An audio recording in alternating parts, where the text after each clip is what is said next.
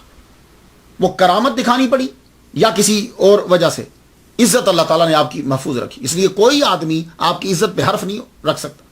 اور بعد میں اللہ تعالیٰ نے جیسے حضرت یوسف علیہ السلام کو ثابت کر دیا کہ یہ صاف تھے، اسی طرح حضرت رابعہ بصری رحمۃ اللہ علیہا کا بھی کردار جو ہے وہ بالکل کلیئر کروایا دنیا کے سامنے. ایسے نہیں مشہور ہوئی، ایسے نہیں آج تک اولیاء کرام ان کا تذکرہ کرتے.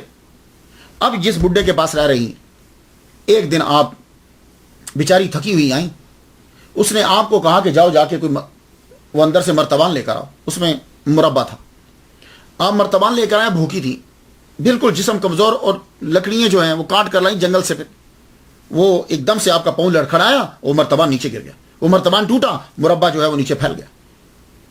اب اس بڈھے کو غصہ آ گیا، اس نے اٹھ کر وہ مارے تماچے، آپ کو بہت سخت مارا اور یوں دھکے دیتا ہوا آپ کو آپ کے کمرے کی طرف جا کے بند کر دیا. اور اندر جب گیا تو اندر جا کے کیا کرتا ہے کہ وہ جتنے دیے جل رہے تھے وہ سب بند کر دیے، بجھا دیے. کہنے لگا ان دیوں میں تیل لگتا ہے اور تم پیسے لے کر نہیں آتی، اور میں یہ دیے تمہارے لیے جلاؤں کہ تم ساری رات نماز پڑھتی رہو. دیے بند کر دیے. لیکن آپ نے اس اندھیرے میں بھی اللہ کی یاد کو بند نہیں کی، اللہ کی یاد کرتی رہی. ہم لوگ بندے ہو کر ہمارے پاس سب چیزیں ہیں، ہم نماز چھوڑ دیتے ہیں. وہ بیچاری دن کو لوگ اس کے اوپر ظلم کر رہے ہیں اور وہ پھر رات کو نوافل پڑھ رہی ہے، اور ہم آج اپنی تقریروں میں ان کا مذاق اڑاتے ہیں. اللہ اکبر جل شانہ. حضرت رابعہ بصری رحمۃ اللہ علیہا عبادت میں لگی ہیں. وہ بابے کو رات کو پیاس لگی، ایک دم سے ہڑبڑا کے اٹھا.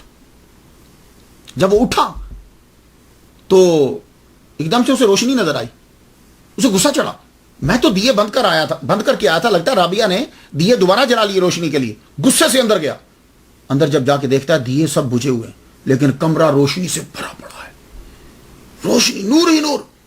وہ ایک دم آدمی گھٹنوں کے اوپر نیچے یوں گھٹنوں کے اوپر گرا. آپ جب نماز پڑھ چکی، نفل پڑھ چکی، سلام پھیرا، ہاتھ جوڑ کے کہنے لگا میری غلطی. وہ بڈھا کہتا میری غلطی، مجھے معاف کر دو، مجھے معاف کر دو. میں نوکر تمہارا، تم میری نوکر نہیں، آج سے میں نے تجھے آزاد کیا۔ تو آپ فرمانے لگی تو نے آزاد کیا؟ کہتا یہیں رہو میری مالکن بن کے۔ آپ نے کہا نہیں، جب تو نے آزاد کر دیا ہے تو مجھے اب واپس جانے دے، مجھے جانے دے۔ کہنے لگا ٹھیک ہے جاؤ۔ تو حضرت رابعہ بصری رحمت اللہ علیہا بغداد سے دوبارہ بصرہ جو ہے وہ واپس آ گئی۔ سے اب بصرہ کی جانب واپس روانہ ہوئی، دنیا کو دیکھ چکی ہیں، دنیا کی حقیقت دیکھ چکی ہیں، لوگوں کو دیکھ چکی ہیں، لوگ کیا ہیں۔ بصرہ واپس آئیں تو معلوم ہے کہاں آئیں؟ اسی جگہ پہ جہاں آپ کا بچپن، جہاں آپ کے ابا، جہاں ماں، جہاں بہنیں سب مل کے رہا کرتے تھے۔ وہ بالکل کھنڈر بن چکا ہے، کھنڈر بن گیا، قحط نے اس کو بالکل خالی کر دیا۔ سال اس کے اوپر گزرے، اس کو سنبھالنے والا کوئی نہیں تھا۔ آپ واپس اپنے گھر میں ہی آ گئی، اسی کھنڈر میں۔ وہاں آ کر آپ رہنے لگے۔ دروازہ ایک بنایا آپ نے، جانتے ہو کون سا دروازہ؟ لکڑیاں جوڑی، پتے لگائے اس کے اوپر اور اسے بند کر دیا اور بیٹھ کر عبادت شروع کر دی۔ اس کھنڈر کے اندر صحرا کے قریب عبادت شروع کر دی، اکیلی عورت۔ آپ نے عبادت شروع کی۔ اب یہاں میرے ناظرین اور سامعین یہ جاننا چاہیں گے رابعہ بصری مشہور کس طرح ہو گئی؟ بغداد سے یہاں آئی ہیں، مشہور کیسے ہو گئی؟ تو میں آپ کو 4 ریزن بتاتا ہوں، 4 ریزن جس کی وجہ سے آپ کی شہرت جو ہے وہ پھیلی۔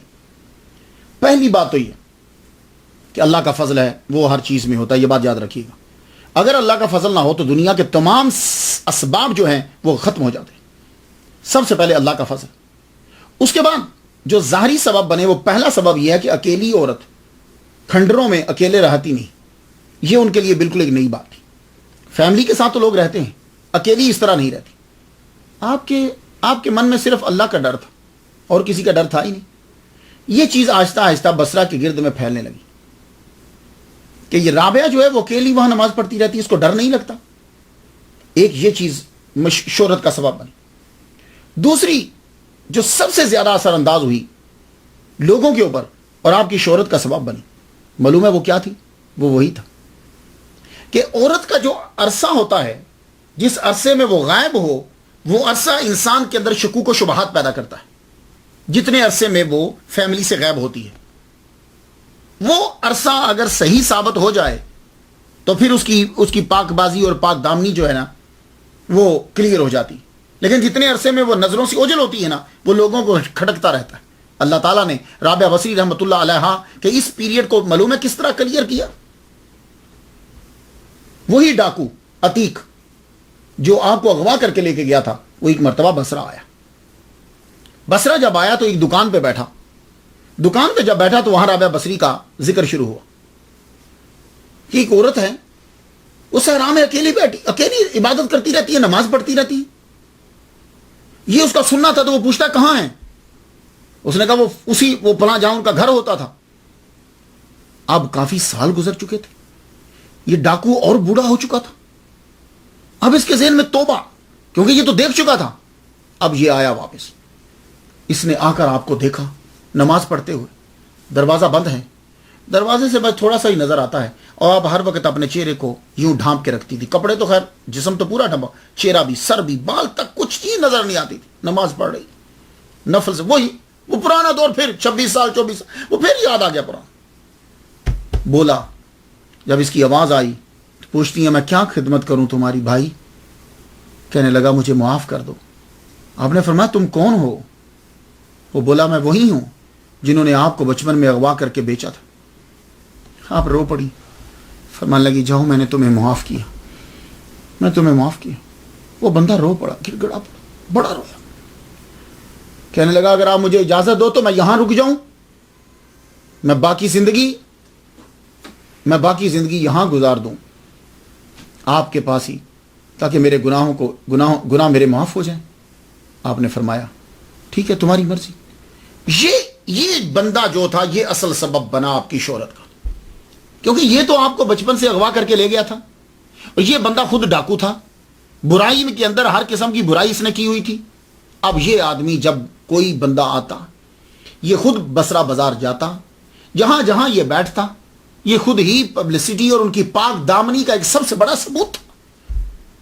یہ ہر وقت بولتا تھا، بتاتا تھا کہ یہ میرے پاس رہیں، میں نے اتنی کوشش کی. یہ نمازوں میں مشغول رہتی تھی، نہ کبھی شراب، نہ کبھی کھانا، نہ کوئی چیز، نوافل اور نماز. یہ بندہ جو تھا نا، اس کا بولنا آپ کی شہرت کا ایک اور سبب بن گیا. اور یہ اللہ تعالیٰ نے ایسے ہی جیسے حضرت یوسف علیہ السلام جب قید سے نکلے تو انہی عورتوں نے کہہ دیا تھا کہ بھائی غلطی ہماری ہے، اس کے اندر کوئی بھی برائی نہیں ہے. بیان ہی یہی عتیق جو ہے ڈاکو، یہ جب بصرہ کے بازار کے اندر لوگوں کو بتاتا تھا اس بچی کے اندر کوئی قصور نہیں، میرا قصور ہے، میں جانتا ہوں اسے، اس کی پاک بازی اور پاک دامنی پہ میں قسم اٹھاتا ہوں. یہ دوسرا سبب جو ہے وہ اب.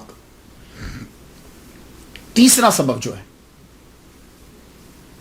تیسرا سبب، اور میں آپ کو بتا دوں کہ اس سے پہلے آپ کے اوپر حملہ ہو چکا، جو ایک اور سبب جو شہرت کا بنا، وہ یہ تھا آپ جب رہتی تھی وہاں تو آپ کو معلوم ہے کہ وہ جو گیپ ہوتا ہے، وہ گیپ کے اندر شکوک و شبہات ہوتے ہیں. تو کچھ چند شیطان آدمیوں نے بیچ میں شروع کر دیا. پہلے تو انہوں نے چاہا کہ ان کو لے جائیں اغوا کر کے، یہاں سے لے جائیں، یا یہ ساتھ چلیں یا شادی کر لیں. آپ نہیں مانی. اب اس نے لوگوں کو اکٹھا کیا. بھائی اس عورت کو جانتے ہو؟ نعوذ باللہ نعوذ باللہ. آپ کو معلوم ہے کہ جیسے لوگ ہوتے ہیں، سب لوگوں کو ورگلا کے نا، اٹھو اپنے پتھر اٹھاؤ اور مارو. یہ عورت جو ہے وہ یہاں رہ رہی ہے، یہ کیوں رہ رہی ہے یہاں؟ بہت سے عجیب سے جملے ان کے لیے بولے، میں بولنا نہیں چاہتا. لوگ جو ہے وہاں سے چلے آئے، پتھر اٹھا کے آپ کو کھینچ کے باہر نکالا گیا. اللہ تعالیٰ آپ کی پاک دامنی کو ثابت کرنا چاہتا ہے، آپ کو باہر نکالا گیا. اب وہ شخص مل کر سب لوگ پتھر اٹھا کے مارنے لگے. جب پتھر اٹھا کے مارتے ہیں تو وہ پتھر رستے میں ہی رک جاتے. اس ظالم نے جب پتھر اٹھایا بڑا کہ میں ماروں، تو جب یہ مارنے لگا تو ہاتھ وہیں کا وہیں رک گیا. ہاتھ وہیں رک گیا. لوگوں نے اب دیکھا ہم اس عورت کو مارنا چاہتے ہیں، جس کی پاک دامنی پہ ہم شک کر رہے ہیں، ہمارے اپنے ہاتھ شل ہو گئے ہیں اور پتھر اس تک نہیں جا رہے. یہ آپ کی شہرت کا سبب بصرہ میں بنا. اللہ تعالیٰ اپنے بندوں کی عزت کو بچاتا ہے، یہ بات یاد رکھیے گا. ایسے نہیں رابعہ بصری مشہور ہوئی، ورنہ آپ کے اوپر آبجیکشن پہ آبجیکشن لگتے. لیکن اللہ تعالیٰ واضح کر رہا ہے لوگوں کے اوپر کہ جب کوئی عورت بھی ہو وہ ہماری عبادت کرتی ہے تو ہم اس کی حفاظت کرتے ہیں. اس کا مطلب یہ نہیں ہے کہ مردوں نے صرف ٹھیکہ لیا ہوا ہے، یا صرف مردوں کی ہم حفاظت نہیں، عورت بھی ہم سے جب پیار کرتی ہے فَلَنُحْيِيَنَّهُ حَيَاةً طَيِّبَةً، ہم اس کو بھی پاکیزہ زندگی عطا فرما دیتے. یہ بھی ایک سبب بنا آپ کی شہرت کا کہ آپ تو شہر والوں نے خود دیکھ لیا کہ بھائی ہم نے پتھر مارے اور نہیں لگے. اللہ اکبر جل شان. اور ایک اور آپ کا شہرت کا سبب جو یہ اس طریقے سے پھر آپ کی زہد، آپ کا تقوی چلنے لگا. آپ کی شہرت زہد کی پھیلتی پھیلتی بغداد میں تب ہارون الرشید کا دور حکومت وہاں مشہور ہوا. ہارون الرشید بندہ بھیجا، قاصد بھیجا، وہ کافی سارا سامان لے کر آیا. آپ باہر تشریف لائیں، اپنے گھر کے باہر تھی. کہنے لگا جی میرا نام زیاد بن طاہر بن امیر الفخری ہے، مجھے ہارون الرشید نے بھیجا، امیر المومنین خلیفہ نے مجھے بھیجا ہے، اور آپ کے زہد جو ہے اس کی شہرت وہاں تک پہنچی ہے، انہوں نے بھی سنی، تو یہ آپ کی خانقاہ کے لیے بھیجا. اور ہارون الرشید 786 عیسوی میں خلیفہ بنا، اور حضرت رابعہ بصری کی وفات کے 8 سال بعد تک یہ خلیفہ رہا ہے. تو اس کا مطلب یہ ہے کہ صحیح ہے بات. آپ نے کھڑے کھڑے وہ تمام تحائف اور ہدایہ پتہ کسے دے دیے؟ چور کو. یہ چور کون تھا؟ یہ رات ہی کو آپ کے گھر سے سامان لوٹنے آیا تھا. اس نے کچھ چادریں پڑی ہوئی دیکھی تو وہ اٹھائیں، وہ اٹھا کے اب آپ کو مارنے لگا تھا. تو جب آپ کو مارنے لگا تو وہیں ہاتھ اس کا جو ہے وہ رک گیا. اب یہ ویسے ہی گر گیا. آپ نماز پڑھتی رہی. جب نماز مکمل ہوئی، تہجد بھی پڑھ لی آپ نے، یہ وہیں بیٹھا رہا. صبح جب ہوئی تو آپ نے کہا بھائی آؤ کچھ ہے تم بھی کھا لو. رو پڑا، روتا رہا. آپ نے فرمایا رو مت، اللہ سے معافی مانگ. اس نے اللہ سے معافی مانگی. آپ نے فرمایا پڑھو. اور جب بھی کبھی کوئی آپ سے معافی مانگنے، آپ کسی کو توبہ کرواتی تو کہتی تھی پڑھو اشہد ان لا الہ الا اللہ وحدہ لا شریک لہ واشہد ان محمدا عبدہ ورسولہ. اللہ بڑا بے نیاز ہے، اللہ معاف کر دیتا. جب کوئی آدمی معافی مانگتا ہے اللہ معاف کر دیتا. تو آپ اس کو اس طریقے سے سمجھاتی. تو وہ بندہ بھی باہر، آپ تو کمرے میں تھی نا، وہ پھر باہر آ کے صبح رب کی بارگاہ میں سجدہ ریز تھا کہ جب کہ یہ قافلہ ہارون الرشید کا آیا، جتنے تحائف تھے وہ اٹھا کر اسے دے دیے چور کو. کہا جاؤ یہ لے جاؤ. تو وہ زیاد بن طاہر ابن امیر الفخری کہنے لگا کہ یہ تو امیر المومنین نے بھیجے ہیں، خلیفہ نے بھیجے ہیں، اور آپ اسے دے رہی ہیں اس غریب کو؟ آپ نے فرمایا میں نے اللہ سے اسی کو مانگا ہے، باقی چیزیں مجھے نہیں چاہیے۔ یہ ہارون الرشید کا سامان بھیجنا حضرت رابعہ بصری رحمۃ اللہ علیہ کو یہ اور آپ کی شہرت کا سبب بنا۔ اب تو بصرہ کے اندر آپ مشہور ہو گئی، آپ کا گھر، آپ کا جو وہ گھر تھی وہ خانقاہ بن گئی۔ اب بڑی بڑی امیر عورتیں، شرفاء، فضلاء، ایون کہ علماء، آپ کا گھر جو ہے وہ مرجع خلائق بن گیا۔ ایسا لگتا ہے کہ جیسے یہاں بازار ہے کوئی بہت بڑا، لوگ آتے، کوئی دم کروانے آتا، کوئی مسئلہ پوچھنے آتا۔ آپ کی خانقاہ کے اندر عورتیں آ کے سبق سیکھتی، بیٹھتی، وہاں وہ مدرسہ بن گیا، عبادت ہوتی، تصوف سیکھتی۔ اور آپ کا جو فلسفہ ہے نا، جو تصوف کے اندر آپ نے جو بیان دیا، ویسے تو چیزیں لوگ بیان کرتے رہتے ہیں، لیکن وہی چیز کسی آدمی کے وجہ سے زیادہ مشہور ہو جاتی ہے۔ آپ کی گفتگو کا موضوع جو ہے اللہ کی محبت ہوتا تھا بس۔ تو جتنی بھی عورتیں آتی، آپ ان کو یہی اللہ کی محبت کا سبق دیتی کہ اس سے محبت کرو، بس اللہ سے پیار کرو، وہ ہمارا خالق ہے، اللہ سے محبت اللہ کی خاطر۔ یہ تھا آپ کا فلسفہ، اللہ سے محبت اللہ کی خاطر، کوئی اور بیچ میں سبب نہیں ہونا چاہیے۔ لیکن مولوی کو سمجھ نہیں آ رہی، ملا کو سمجھ نہیں آ رہی، اور اسی فلسفے کے تحت آپ نے یہ گفتگو کی ہے۔ ویسے تو کچھ باتیں ایسی ہوتی ہیں کہ جو ویسے ہی منسوب کر دی جاتی ہیں، لیکن اگر واقعی ان کی بات ہے کہ ایک ہاتھ میں آپ نے پانی لیا اور ایک ہاتھ میں آگ لی، اور کہا کہ اے اللہ میں پانی سے تیری دوزخ کو بجھا دوں، یا کہا تیری دوزخ سے میں تیری جنت کو آگ لگا دوں، مولوی جو ہے وہ شروع ہو رہا ہے یہ اللہ کی توہین ہو گئی، اللہ کی گستاخی ہو گئی۔ تو خود وہ حضور کو اپنے جیسا کہتے ہیں، خود وہ سارا دن بولتے رہتے ہیں، وہاں توہین اور گستاخی کا کوئی کنسیپٹ ہی نہیں۔ نبی مر کر مٹی میں مل گیا، کوئی گستاخی کا تصور ہی نہیں ہو رہا۔ اللہ جھوٹ بول سکتا ہے، یہاں کوئی توہین نہیں ہے۔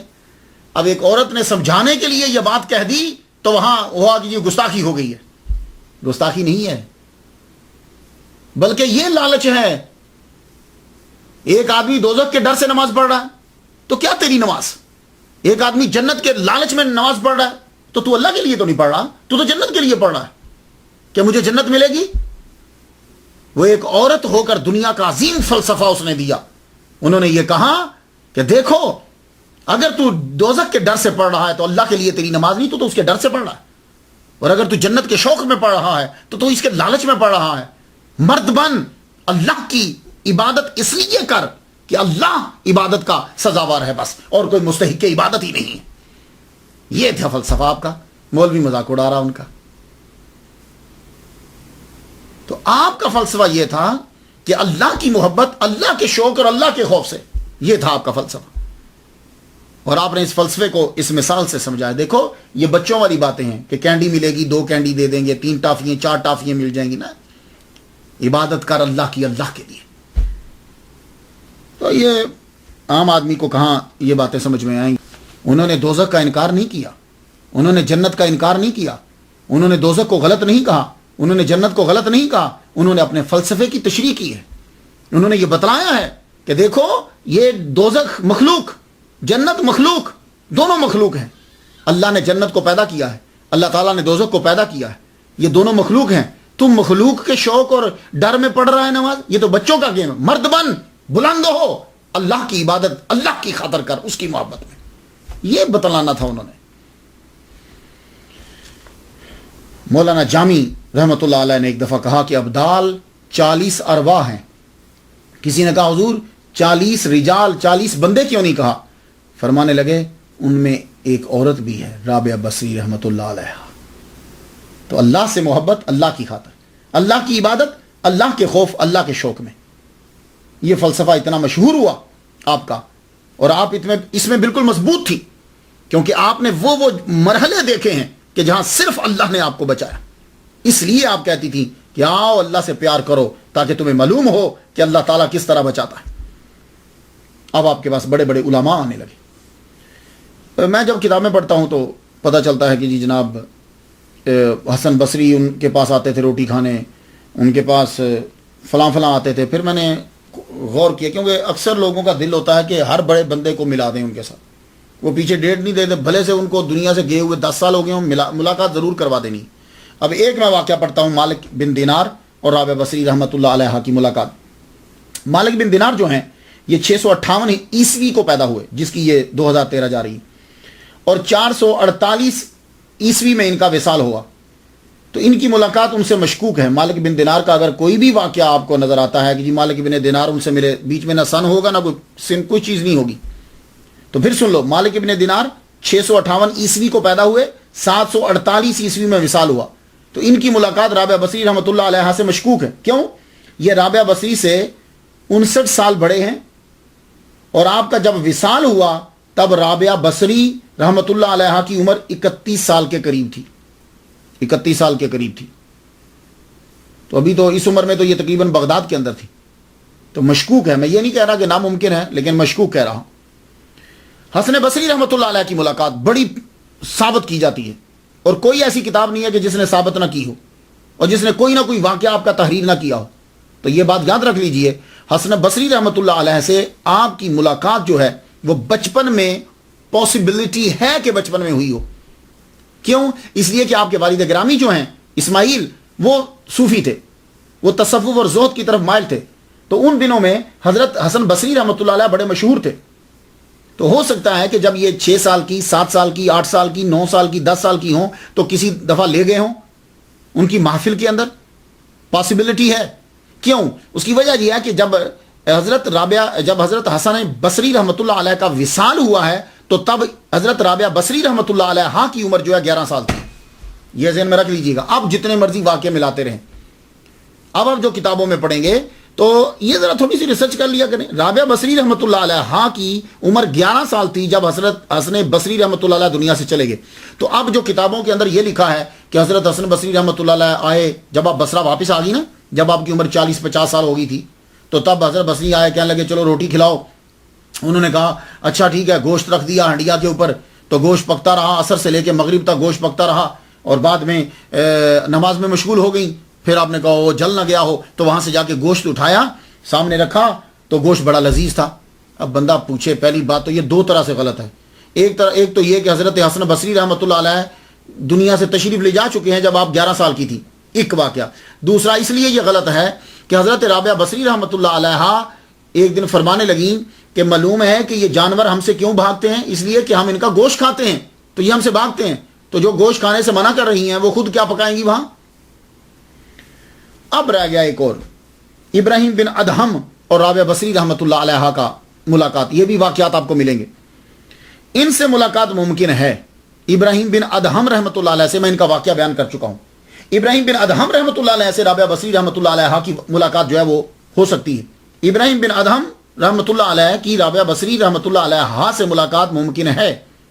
اب چاہے وہ مکہ میں ہو چاہے کہیں بھی ہو، ممکن ہے۔ میں یہ نہیں کہہ رہا کہ ملے ہیں یہ واقعات، ممکن ہے، اس لیے کہ ابراہیم بن ادہم رحمۃ اللہ علیہ 718 میں پیدا ہوئے، اور رابعہ بصری رحمۃ اللہ علیہ 717 میں پیدا ہوئی۔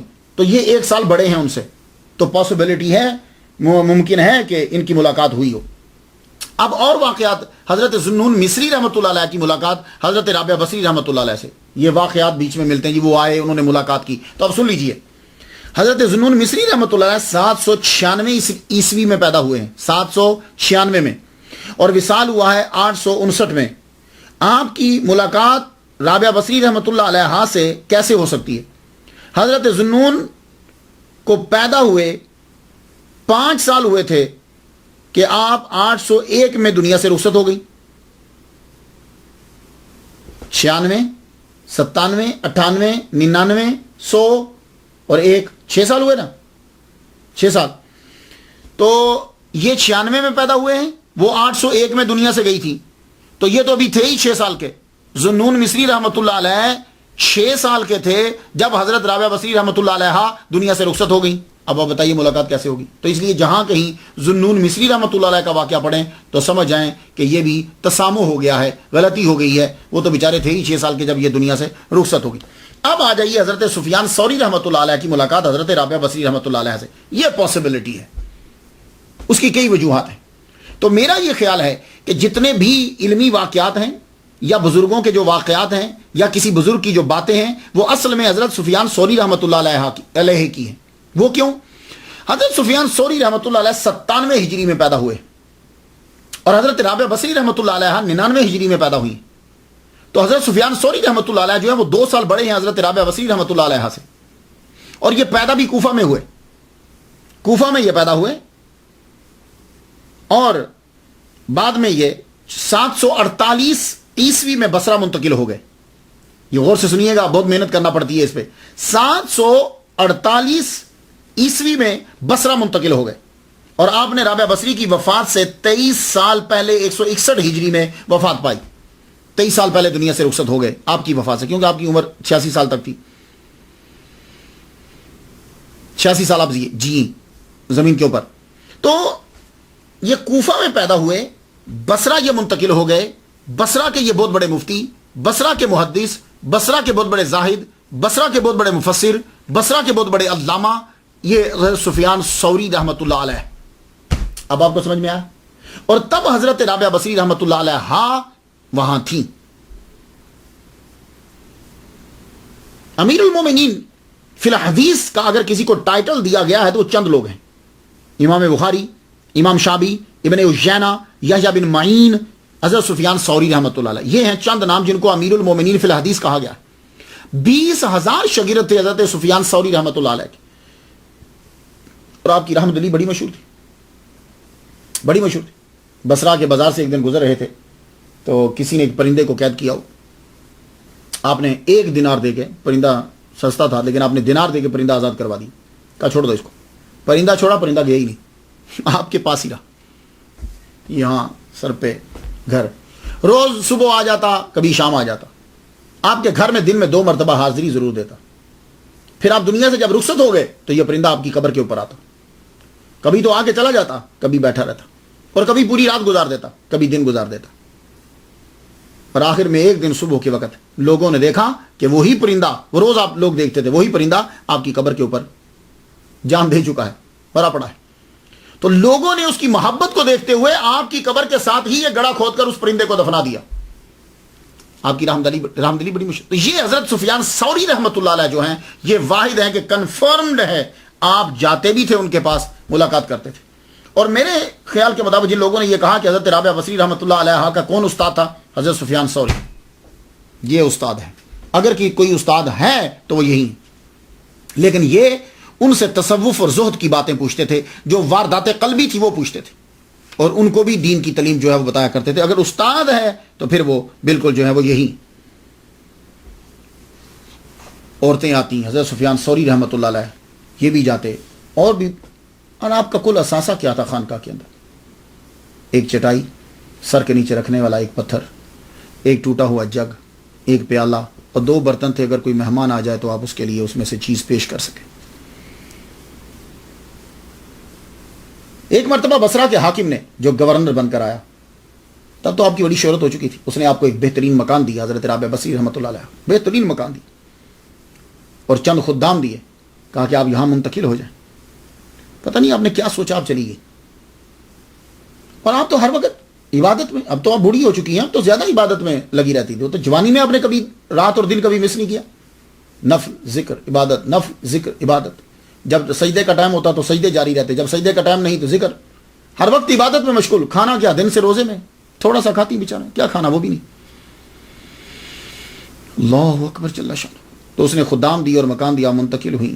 تو وہ جو خدام ہیں بیٹھے ہی رہتے تھے، کوئی کام ہو تو کریں. ایک دن حضرت سفیان ثوری رحمۃ اللہ علیہ تشریف لائے، کہنے لگے او تم بیٹھے رہتے ہو، مالکن کا کام کوئی نہیں کرتے. کہا جی کام ہوتا ہی کوئی نہیں، وہ عبادت میں مشغول رہتی، ہمیں کام ہی کوئی نہیں دیتی. چند دن گزرے تو آپ نے حاکم بصرہ کو پیغام بھیجا، اگر تم مجھے اجازت دے تو میں واپس اپنی خانقاہ میں اس کھنڈر میں چلی جاؤں، میرا یہاں دل نہیں لگتا، یہ خدام تم اپنے واپس لے لو. حاکم بصرہ نے واپس لے لی. آپ کا گھر ایک مدرسہ اور خانقاہ بن گیا. آخری عمر میں دور دراز سے عورتیں آپ کے پاس آتی اور آ کر آپ سے تعلیم لیتی، آپ کے پاس ہی رہتی، خانقاہ میں وہیں بیٹھی رہتی. کوئی بیمار آتا، کوئی توبہ کے لیے آتا، کوئی سبق لینے کے لیے آتا. ایک مدرسہ بن گئی، یونیورسٹی بن گئی آپ کا وہ کھنڈر. مریم بصری ایک آپ کی شاگرد ہیں، بہت مشہور ہوئی، آپ کے ساتھ ہی رہتی تھی ہر وقت. آپ بھی فنا فی اللہ تھی، ہر وقت اللہ تعالیٰ کی محبت میں گم رہتی، اور اتنی محبت تھی اللہ سے کہ حضرت رابعہ بصری رحمۃ اللہ علیہ کے جانے کے بعد ایک دن محفل کے اندر کچھ عرصے کے بعد ان کا بھی انتقال ہو گیا، محفل میں بیٹھی، انتقال معلوم ہے کیسے ہوا، محفل میں بیٹھی ہیں کہ کسی نے اللہ کی محبت کا تذکرہ چھیڑ دیا، آپ کو اس قدر اس محبت میں جوش آیا کہ پتا جو ہے وہ پھٹ گیا، اب فوت ہو گئی۔ اس کے علاوہ ایک اور آپ کی شاگرد ہیں معاذۃ ادویہ، یہ معاذہ ادویہ، یہ آپ ہی کے قبیلہ کی تھی، ہر وقت اللہ کا خوف ان کے اوپر طاری رہتا تھا، اتنا ڈرتی تھی اللہ تعالیٰ سے کہ 40 سال تک کبھی نظر اٹھا کر آسمان کی طرف نہیں دیکھا، اللہ اکبر جل شانہ، اور دنیا سے رخصت ہوئی۔ آپ کی کلندرانہ باتیں، آپ کی باتیں بڑی زبردست ہوتی تھی، اور وہ کلندرانہ باتیں ہوتی تھیں، اور آپ کی باتیں اور جملے لوگ جو ہیں وہ سنا کرتے تھے۔ آپ کی جب شہرت ہو گئی، مشہور ہوئی، ایک شخص آپ کے پاس آیا، بصرہ کا بڑا امیر تھا، آدمی تھا، سونے کا بھرا ہوا صندوق لے کر آیا، اور صندوق لا کے اس نے آپ کے سامنے رکھ دیا، کہنے لگا یہ سونے کا بھرا پڑا ہے، اس کے اندر سونے کے سکے ہیں، زیورات بھی ہیں، میں اپنی ساری زندگی آپ کے نام لگاتا ہوں، آپ مجھ سے شادی کر لیں۔ آپ فرمانے لگی سنو، یہ جو عقد نکاح ہے نا، یہ وجود کے اوپر ہوتا ہے، جسم کے اوپر ہوتا ہے، یہاں جسم رہا ہی نہیں، یہ تو سایہ ہی سایہ ہے، اب سایہ وہی کرے گا جو اس کا حکم، جو سایہ کے اوپر حکم لاگو ہوتا ہے، سایہ وہی کرے گا، اور میں کمزور ہوں، میں 2 مالک کی نوکری نہیں کر سکتی، سن لو، میں 2 مالک کی نوکری نہیں کر سکتی، میرا اللہ ہے، میں عبادت سے مجھے فرصت ہی نہیں ملتی، میں مالک کی حقیقی کی عبادت کے اندر ہی لگی رہتی۔ اور آپ کی گفتگو زبردست گفتگو ہوتی تھی۔ ایک دفعہ آپ تقریر کر رہی ہیں، آپ کے سامنے ایک شخص نے آ کے یہ کہا دنیا بہت بری ہے، آپ نے فرمایا لگتا ہے کہ تجھے دنیا سے پیار ہے، کہنے لگا میں کہہ رہا ہوں کہ دنیا بری ہے، فرمانے لگے یہ جو تو اس کا تذکرہ کر رہا ہے برائی سے، اس کا بھی مطلب ہے کہ دنیا تجھے اچھی لگتی ہے، مجھے دیکھ، میں نے آج تک شیطان کی برائی کا تذکرہ کبھی نہیں کیا، کیوں؟ مجھے رحمان کی تعریف کرنے سے فرصت ہی نہیں ملتی۔ اللہ اکبر جل شانہ۔ اور ایک دن فرمانے لگی تم کہتے ہو، لگے رہتے ہو کہ عورت ناقص العقل ہے، ناقص العقل ہے، ناقص العقل ہے، بات کچھ اور ہے، تم اس لفظ میں ناقص العقل میں کہتے ہو، تو بتاؤ آج تک کبھی کسی عورت نے خدائی کا دعویٰ کیا ہے، خدا ہونے کا دعویٰ کیا ہے؟ یہ تم مردوں ہی میں سے ہیں جنہوں نے خدا ہونے کا دعویٰ کیا۔ اور تمہیں میں بتا دوں، عورت نبی بنتی نہیں لیکن نبی جنتی ضرور ہے، تمام انبیاء عورتوں ہی کے بیٹے۔ اللہ اکبر۔ ایک دفعہ بصرہ کے حاکم نے کہا کہ میرا من چاہتا ہے کہ میں 1 سال کا غلہ اور کپڑے جو ہیں وہ میں آپ کے بھیج دوں آپ کی خانقاہ میں، پورے سال کا غلہ، جتنے لوگ آئیں آپ ان کو کھلاتے رہیں۔ تو آپ نے فرمایا ایک شرط ہے، ضرور بھیج دو، لیکن ایک شرط ہے، تم مجھے اتنا بتا دو کہ میں 1 سال جیوں گی، اس کی گارنٹی دے دو تو سال کا غلہ بھیج دو۔ بصرہ کا حاکم کہنے لگا کتنی خوبصورتی سے انکار کر دیا۔ آپ فرماتی تھی کیا جمع کرنا، وہ خالق اور مالک جانتا ہے کہ کتنا ہمیں چاہیے۔ دنیا میں جب آدمی آتا ہے تو آخر اس کو جانا بھی ہوتا ہے۔ آپ نے اپنی زندگی کے اندر جب تک آپ جوان تھیں تو چہرے پہ نقاب رکھتی تھی، اور جب بڑھاپے کی حدود میں داخل ہوگی تو چہرہ آپ کا جو ہے وہ اتنا، تو خیر ویسے بھی قرآن مجید میں ہے کہ یہ تو اتنا چہرہ تو الا ما ظہر جو ہے، یہ چہرہ یہ ہاتھ یہ تو آتے ہی الا ما ظہر، تو اب تک جو آتا تھا آپ اس کو تبلیغ ضرور کرتی تھی، بتلاتی ضرور تھی۔ اب تو پھر خانقاہ میں تو لوگ رہنے لگ گئے، عورتیں بھی رہتی تھی وہاں، بوڑھے رہتے تھے، سب ہمہ وقت ذکر میں مشغول رہتے، اور آپ کی تقریر کی وجہ سے ایک دفعہ جب حملہ کر دیا تھا غیر مسلموں نے، تو بصرہ کے لوگ بھاگتے ہوئے آپ کی خانقاہ میں آ گئے، تو آپ نے فرمایا میرے پاس کیا لینے آئے ہو، جاؤ جہاد کرو جا کے، تم میرے پاس آ گئے ہو۔ آپ نے اتنی غضب کی تقریر کی کہ سب کے سب لوگ جو ہیں وہ پھر جہاد کے اندر جو ہیں وہ شامل ہو، اور آپ جب وہ لوگ واپس آئے تب آپ بیمار ہوگی، تو علیر ہوئی۔ بعض کہتے ہیں کہ آخری ایام میں آپ بصرہ سے چلی گئی تھی، آخری سالوں میں آپ بصرہ سے چلی گئی تھی، اور بعض کہتے ہیں کہ آپ بصرہ کے اندر ہی رہی تھی، اب تاریخ کیا کہتی ہے، لیکن میں نے آپ کے گوشت گزار کر دی۔ آپ جب علیل ہوئیں تو موٹا کمبل جو ہے وہ آپ پہنا کرتی تھی، تو فرمانے لگیں کہ باقی لباس کے ساتھ یہ جو موٹے کمبل کا میرا لباس ہے اس کو مت اتارنا، جو ایکسٹرا تم نے دینا ہے وہ دے دینا، اسی سمیت مجھے جو ہے وہ تم نے دفنا دینا۔ جب آخری وقت آپ کے اوپر آ گیا، آپ نے فرمایا میرے کمرے سے ذرا باہر نکل جاؤ، تم سب باہر جاؤ، کلمے کی آواز آتی رہی، لا الہ الا اللہ لا الہ الا اللہ محمد رسول اللہ، پڑھتی رہی۔ کافی دیر کے بعد جب اندر آئے تو آپ کی روح کف سے انصری سے جو ہے وہ پرواز کر چکی تھی۔ کتاب دائرہ معارف اسلامیہ کے مطابق حضرت رابعہ بصری رحمۃ اللہ علیہا کا وصال جو ہے 185 ہجری میں 801 عیسوی میں ہوا، تو آپ نے تقریباً 86 سال عمر پائی۔ تو کچھ نے کہا کہ بصرہ میں، اور بعض نے کہا کہ آپ آخری عمر میں جیروسلم میں چلی گئی۔ یہ ذرا ملاحظہ کیجیے۔ ایک روایت یہ ہے کہ آپ آخری عمر کے اندر بصرہ سے جو ہے وہ بیت المقدس جیروسلم کی طرف جو ہے وہ چلی گئی۔ وہاں جا کر آپ نے دا ماؤنٹ آف اولیوز جیروسلم میں جا کر قیام کیا۔ یہ آپ دیکھ رہے ہیں کہ یہ جو ہے یہ ہے وہ پہاڑی جس کے اوپر آپ نے جا کے قیام کیا۔ کبھی کبھی آپ جو ہے وہ نیچے آ جاتی اگر کوئی واز کرنے کے لیے، لوگوں کو تبلیغ کرنے کے لیے، اس کے بعد جو ہے نا وہ یہیں آپ کی چلا گاہ تھی اور یہیں جو ہے وہ آپ رہتی۔ یہ دیکھ رہے ہیں اس کی ایک رخ جو ہے، یہ پرانی تصویر ہے۔ درخت، اب تو وہاں درخت جو ہے وہ اتنے نہیں ہیں۔ اس جگہ کے بارے میں دا ماؤنٹ آف اولیوز کے بارے میں یہ میں بتاتا جاؤں کہ یہ یہودیوں کے نزدیک بڑی متبرک جگہ ہے۔ یہ آپ دیکھ رہے ہیں، یہ پتھر نہیں ہیں، یہ قبریں ہیں، اور یہاں ہر یہودی کی یہ آرزو ہے کہ میری قبر بنے تو یہاں بنے۔ اس کی وجہ کیا ہے؟ وجہ یہ ہے کہ ان کے عقیدے کے مطابق جب محشر برپا ہوگی تو یہ جو جگہ یہاں جتنے مدفون ہوں گے وہ بڑی تیزی کے ساتھ گاڈ کے سامنے پیش ہو جائیں گے، ان کو لمبی لائن نہیں لگانا پڑے گی، اور یہ بڑی متبرک جگہ ہے۔ یہاں جو ہے وہ ہر یہودی جو ہے وہ چاہتا ہے کہ میری قبر بن جائے، لیکن یہ جگہ تو کم ہے۔ تو اب کیا ہے کہ اب موجودہ دور کے اندر آپ یہودی کو قبر بنانے کے لیے 90,000 امریکن ڈالر جو ہے وہ دینے پڑتے ہیں۔ اسی ماؤنٹ اولیوز کے ساتھ جو ہے یہ دیکھیے، یہ چرچ آف دا اسینشن ہے، چیپل آف دا اسینشن ہے۔ یہاں یہ عیسیٰ علیہ السلام کے پاؤں کا نشان انہوں نے بنایا ہوا، کہتے ہیں یہاں سے وہ اوپر گئے تھے۔ اس کے بالکل نیچے تہ خانہ ہے۔ یہ تہ خانے میں اگر آپ اس کی طرف جائیں تو آپ کو گیٹ کے اوپر ہی جو ہے نا وہ نظر آئے گا۔ دیکھیے لیفٹ سائڈ کے اوپر آپ کو نظر آ رہا ہے مقام رابعہ العدویہ، یہ جنگلے کے پیچھے۔ یہاں مقام سے مراد چلاگاہ بھی ہو سکتی ہے، اور مقام سے مراد جو ہے وہ ان کی قبر بھی، لیکن قبر جو ہے وہ نیچے بنی ہوئی ابھی۔ تو مقام رابعہ العدویہ، یہاں جو ہے جب آپ نیچے جائیں گے تو آپ کو اس تہ خانے کے اندر جو ہے حضرت رابعہ بصری، اور یہی تصویر جو ہے ان کی قبر کی، یہ پوری دنیا میں تقریباً یہی مشہور ہے۔ اب اللہ بہتر جانتا ہے یہ کیا ہے۔ یہ دیکھیے یہ قبر ہے، یہ بالکل تہ خانے کے اندر، یہ میں نے لکھا ہے گریو آف رابعہ بصری۔ تو اسی کی تصویر جو ہے وہ پائی جاتی ہے، باقی کوئی تصویر جو ہے وہ ملتی، یہی سب جگہ جو ہے وہ مشہور ہے۔ تو ہو سکتا ہے کہ آپ آخری عمر کے اندر بصرہ سے بیت المقدس میں جیروسلم میں جو ہے وہ چلی گئی ہوں، اور وہیں جو ہے وہ آپ نے وفات پائی ہو۔ تب تو مسلمان جو ہیں وہ ہوتے ہی تھے تقریباً، ایسی صورتحال جو نہیں تھی۔ بہرحال میں فاتحہ پڑھ چکا، آپ ان کے لیے فاتحہ پڑھ دیجئے، اللہ تعالیٰ ان پہ رحمت نازل فرمائے۔